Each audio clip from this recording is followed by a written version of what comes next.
esu optimistas ir galvoju, kad dauguma žirgų, tiksliau, jeigu šiaip pasakius, tai manau, kad visi raiteliai pasieks finišą ant arklių.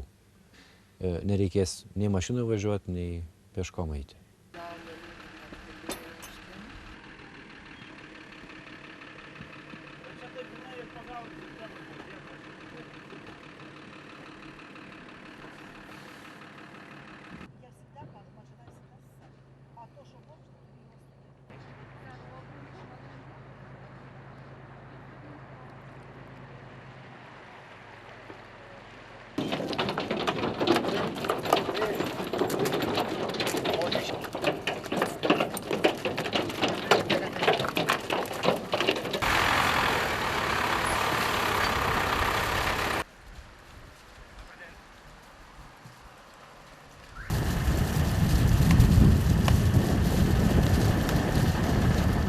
Šiandien buvo lengva, šviesi ir graži diena.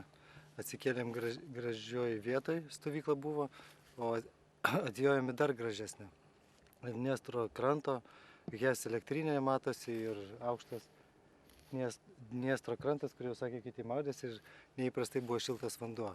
Dniestro hidroelektrinės mus pasitiko vestuvininkai ir sumanė su mumis nusifotografuoti ir pasivedžioti su žirgais. Netgi kvietė, girdėjau, į vestuves. Ir kol mes su jais žaidėme, žiūrime, Alšis atbėgo iš stovyklos. Jisai mus suskaičiavo, apibėgo ir amtelėjo, kad važiuotumėm į stovyklą.